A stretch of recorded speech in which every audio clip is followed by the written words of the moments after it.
It's my honor to represent our group to share our opinions about today's trip. I will try to divide our summary into three parts. The first part is the city planning. We remember that in today's morning we go to the city park planning exhibition hall. We see that the Tianfu new area is one important part of the One Belt One Road. And why our chairman says that the city park is so important?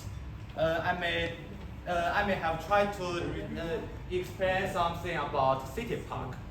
City park is just as its name says, the city's environment is just like park, which means that if one city's environment is very good, this city can be called the city park.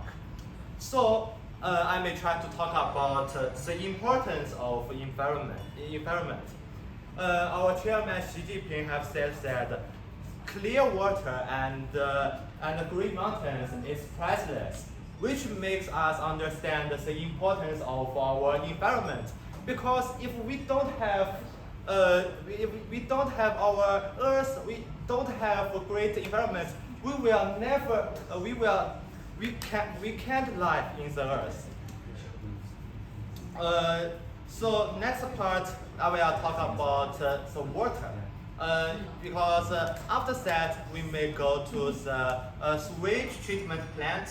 We saw that there are many products that we need to dispose some polluted water to let them become clean. So I think that water is the source of life. So I think everyone need to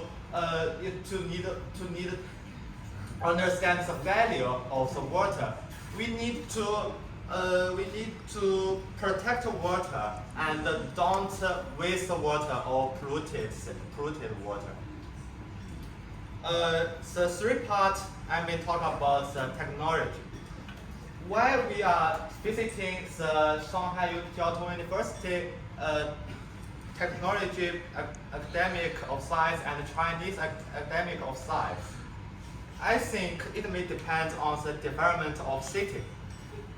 Because we know that technology and science is important to the development of one city. That means which means that if we need to develop a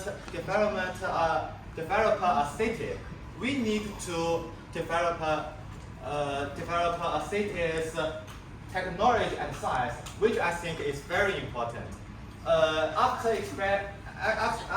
explaining today's trip, this trip let me understand Chengdu better, and I think the trip is very valuable and unforgettable. Thank you.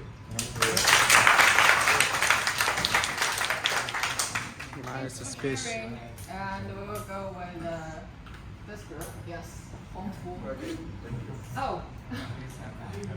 We are the same group. Okay. Yes. Just go.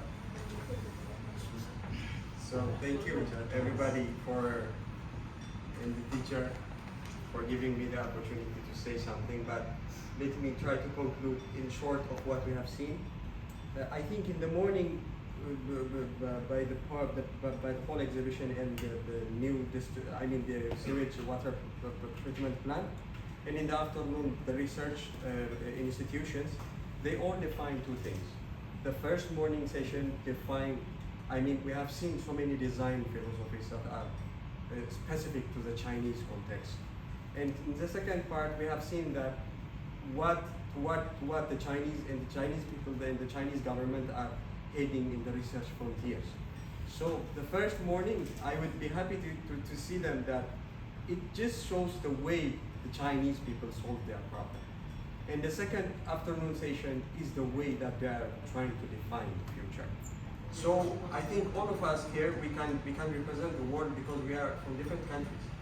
And we know that the world is in a big race. It's in a big race. And race is all about where you are, what you have, and where you are living, or maybe to where you can reach. So they have defined as where we are. Today we have seen where we are, which is we have defined our positioning. And second, what we have, valuing what we have. Because if you observe in the history of all the places we have reached, it's because they have valued what they have that they are able to achieve now, what they have able to reach now. And third is, where we are heading to is the kind of the disciplines that they really own.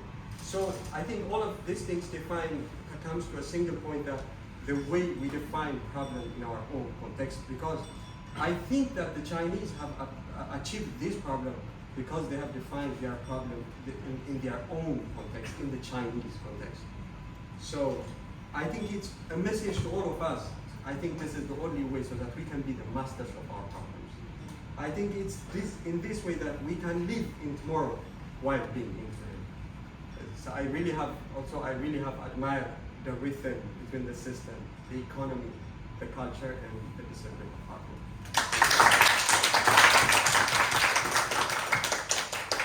Thank you. And we'll go with Sulaiman. Yeah. Let's give him applause. First and foremost, my group extends thanks and appreciation to the School of International Education and to all participants who participated in this project. From the group's observation, the entire team is a sightseeing of both completed and ongoing construction of the Tianfu new area. From a look or a visit of the city park and the city planning exhibition hall, we can see a sketch of the urban planning model, which depicts the strategic planning approach of the entire Tianfu area. And a look at also the factory, the waste management factory, also depicts, the management approach to waste management. That is to say, every environment has to be eco-friendly.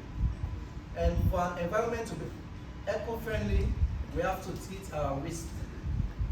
And it is also depicted in the green scenery that we see everywhere there is tree, which shows that the entire planning is eco-friendly. And one thing that impresses me most about the entire trip is the visits to both universities, the China Academy of Sciences and the Shanghai Jiangtong University.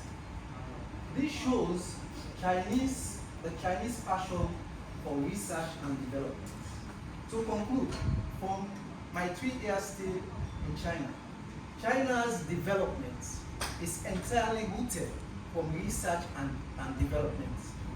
Okay, because research is the foundation of all this. That is why, if you can see, there are nearby colleges in this whole community around Sichuan. But yet still they have that in mind that we should reconstruct or construct a new university. That is to show that they have passion for research and development, innovation. For a country to be developed, to be well developed, the research base must be solid, because it is the foundation of all development. Because if any country that lacks research and development, the future is blind. So I can conclude here that China's development is rooted in research. So once more, I give thanks and appreciation to both the SIE and all students for participating in this program. Thank you.